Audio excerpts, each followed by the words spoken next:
Lo que más quiero en la vida es estar con mi familia, y no quiero en el futuro, sino ya. Y aquí seguimos con ustedes y el padre obispo Juan Carlos Romaní.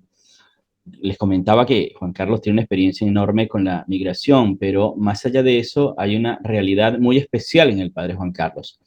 Él les termina de comentar en el bloque anterior que él vive en una villa, él llama Villa Miseria, Itatí, y es una de las más pobres del país. Y en estas villas hay unas realidades muy especiales, unas realidades que los que soñamos queremos transformar por la dignidad de las personas. Así que deben ser unas experiencias enormes y unas experiencias que quisiéramos nosotros que la gente conozca. Yo tampoco las conozco, pero para eso justamente tenemos al padre Juan Carlos acá para que nos cuente qué has encontrado en esas villas, padre, cuáles son las realidades, las que te tocan, las que te movilizan, cuál es la realidad de esas personas allí. Mira, Dios es muy bueno conmigo, ¿no? Y cuando tuve que renunciar a mi diócesis, que es la más austral del país y la más extensa, me fui a vivir a la comunidad salesiana que está muy cerca de Capital Federal, en la diócesis de Quilmes, en una comunidad inserta, en una villa, también ahí trabajan las hermanas misioneras franciscanas, con una comunidad salesiana que está comprometida al máximo con esta gente, ¿no?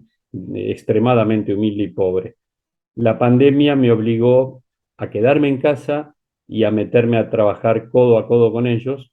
En la comunidad hicimos la opción de salir afuera, no Ujú. encerrarnos, abrirnos, y nuestro comedor, que era la noche para los pibes en oratorio, de juntarlos para cenar juntos, se sentaban en la mesa, eran 60, 70, pasamos a hacerlo al mediodía entre 550 y 600 viandas por día. Ujú. Yo trabajé de lunes a sábados en la cocina, Ujú. trabajando a cocinar, ¿no? Ujú. Con todos los riesgos, gracias a Dios no los tuve. Me contagié cuando terminó la pandemia este año por un descuido tonto, bueno, ya está. Pero el vivir codo a codo ese año 2020 y la mitad del 21 me llevó a profundizar mucho más, un vínculo que yo ya tenía. Yo todos los domingos rezaba la misa en la capilla Itatí, así que también la parte religiosa, vivencial, de conocerlos, fue muy buena, para mí muy importante como salesiano, te decía, tener una mirada distinta de la realidad, ¿no? Ujú. Tratar de entender la idiosincrasia y la identidad propia de ellos, ¿no? Pero Sí. evidentemente ahí surgieron los problemas que siempre están y que ahora se han agudizado muchísimo más, como el tema de la droga, Ujú. el tema del no tener escuela. Les cuesta mucho a los pibes volver a la escuela. Nosotros tenemos los centros de apoyo escolar, tenemos 27 grupos distintos. Ujú. Ayudamos a trabajar con los cartoneros, hemos llevado la carpa misionera a la villa. Eh, Tenemos un hogar de Cristo, de contención para chicos que están en dependencia de droga, que durante la pandemia se amplió muchísimo. Tuvimos que poner camas por todos lados, incluso habíamos pensado ya sacar los bancos de la iglesia del templo para poner camas. Después, gracias a Dios, lo pudimos resolver de otra manera, pero una realidad que nos duele, nos lastima y que tratamos de visibilizarla y de ayudar, de contener. Sí, sí, sí, sí. Por ejemplo, este jueves que pasó, los hogares de Cristo llevaron a la Virgen Peregrina, la Virgen de Luján, que es la patrona de Argentina, que Ujú. va caminando por todos los hogares, son más de 250, la peregrinación va a durar más de un año y medio. Este jueves nos tocó a nosotros, hicimos talleres por la mañana de capacitación y de visibilización del tema con adolescentes, adultos y con educadores. Al mediodía celebramos la Eucaristía, un almuerzo y después salimos en recorrida con la misa por los pasillos de la villa, desde Ujú. las 2 de la tarde hasta las 7:30 de la tarde. Ujú. Y bueno, todo el mundo se abocó a eso, fue poner en evidencia, el lema era ni un pibe menos por la droga. Fue Ujú. muy fuerte los testimonios que escuchábamos y justamente, bueno, mirándolo desde el punto de vista migratorio, eh, es gente muy pobre, muy vulnerable, y entonces son las Sí. víctimas primeras, son las víctimas primeras. Al no tener trabajo, no tener que comer, se roba mucho, se mata, por Ujú. sacar un dinero para poder comprar droga. Ujú. Y a veces estos chicos si quedan judicializados, son extranjeros, no tienen documento, se agrava muchísimo el tema, muchísimo, Ujú. ¿no? Y entonces, bueno, estar cerca de esta gente, acompañar, incluso cuando hay muertes, en la pandemia fue tremendo, acompañarlos en esas novenas intensas que ellos hacen día a Sí, día, donde sí, sí, rezan el rosario, dan de comer a los que van, sí. preparan esa escalerita de 9 escalones como para que Ujú. suba al cielo, Sí, ¿no? sí, sí, sí, Cosas que vamos aprendiendo, ¿no? Y sí. que por pandemia se tuvieron que suspender, ahora se retomaron. Ujú. También hacer ese duelo espiritual a distancia. Ujú. eh, yo aprendí un poquitito más de los medios. Bien. Suponete, yo ahora, por ejemplo, esto del Zoom para mí es novedad totalmente, ¿no? Pero me doy cuenta que es una herramienta de trabajo ahora y que Ujú. nosotros podíamos llegar y se llega, tener una radio abierta en la villa y siempre un pensamiento, una cosita. En este mes Ujú. del migrante, yo, por ejemplo, a varios grupos de la parroquia le mando ese flyer chiquitito cada día con una frase del Papa sobre los Sí, migrantes. sí, Todo el sí. mundo lo sabe, todo el mundo comenta, todo el mundo sabe, y están ya sensibilizados. Ujú. De hecho, yo como obispo le ayudo al obispo titular y voy recorriendo las parroquias porque a veces me piden por festejos patronales o celebrar las confirmaciones. Y en ellos también entro y veo las parroquias que están adornadas con las banderas de distintos países, eh, hacen sus encuentros de migrantes, se reza, se alaba, se canta, se baila, se come. Ujú. También eso, ¿no? Aprender a comer las comidas propias. Sí. Y nosotros, por ejemplo, en los talleres que tenemos de capacitación, uno es panadería, que es aprender a cocinar. Una de las cosas que hacemos es que aprendan a cocinar las comidas propias del país. Entonces, Ujú. las recetas de ellos, cómo se hace, que incluso los adolescentes y los jóvenes no pierdan esta costumbre, sino al contrario, que la aprendan, Claro, ¿no? La sí, sí. multipliquen. Perfecto. Y relatas una realidad que es fuerte, ¿no?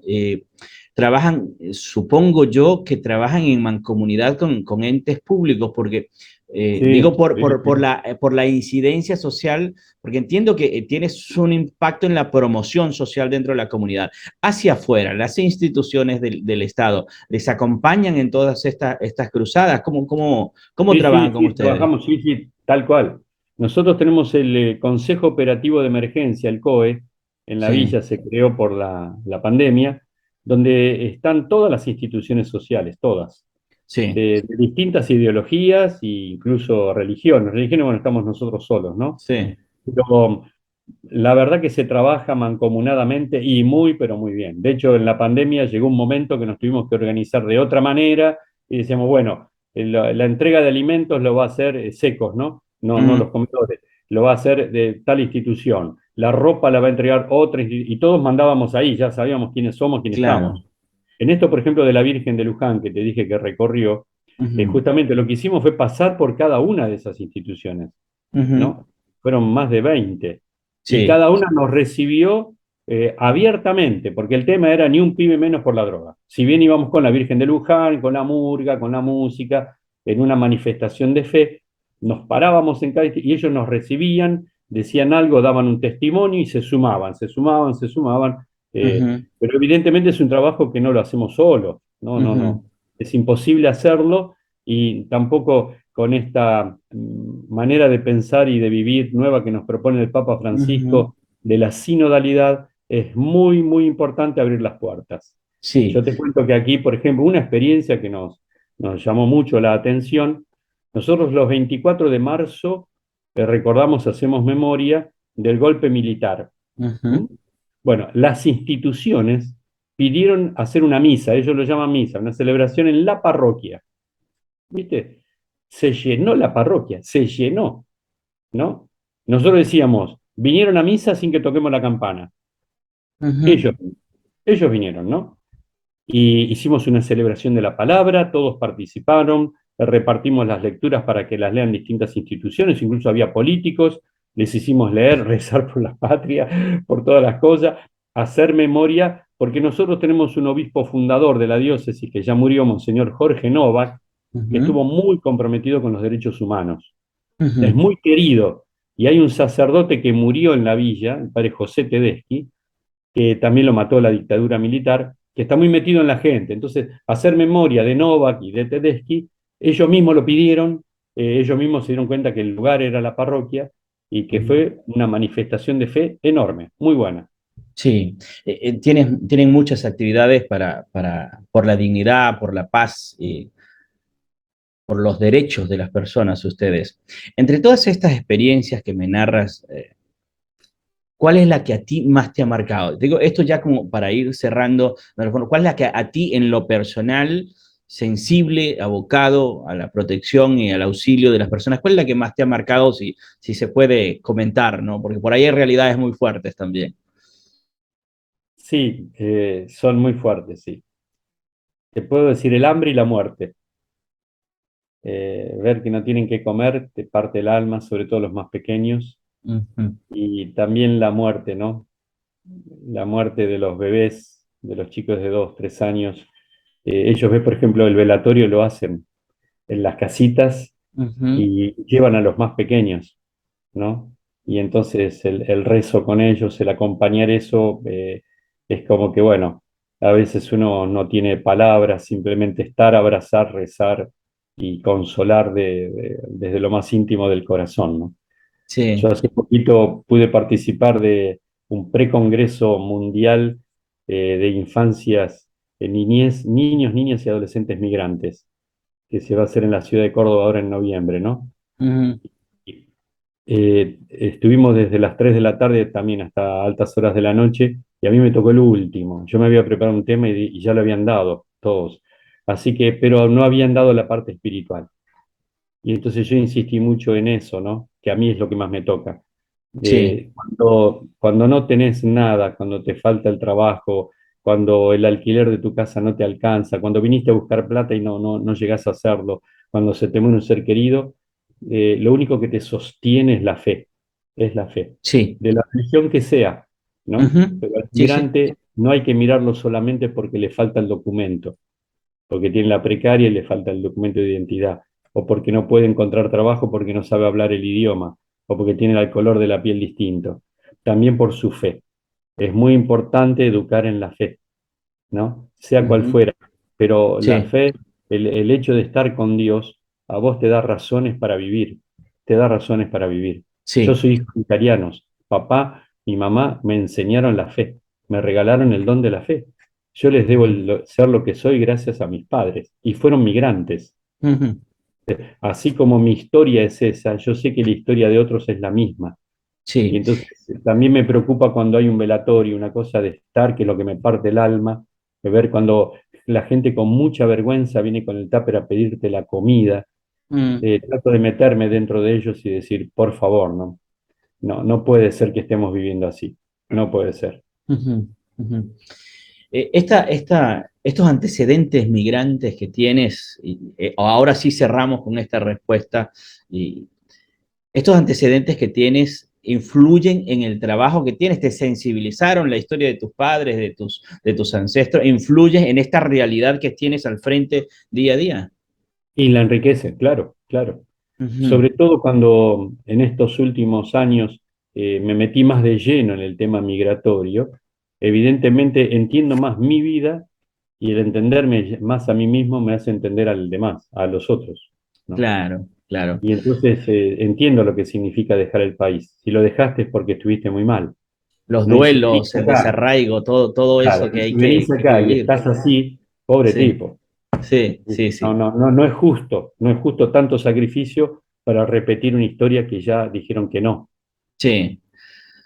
Bueno, querido padre obispo Juan Carlos, sé que le hemos interrumpido sus actividades para esta entrevista. Sabemos que usted anda a full y le agradecemos muchísimo. Nos honra que nos acompañe y seguramente vamos a tener otros momentos. Vamos a tratar de ver en la agenda que haya más posibilidad para que tengamos un conversatorio sobre de algunas otras actividades y también invitarlo cuando esté por acá, por la ciudad de Posadas, desde Arepa Viva, que es nuestra organización y desde estos micrófonos en la radio de la Universidad Nacional de Misiones, invitarlo a que se pase por acá para que tengamos una conversación un tanto más amplia de todo lo que ustedes están haciendo Y a ustedes, queridos amigos, les recuerdo que estamos hablando con Juan Carlos Romaní, padre obispo de la Iglesia Católica, quienes tienen una gestión elemental, necesaria para la dignidad de las personas.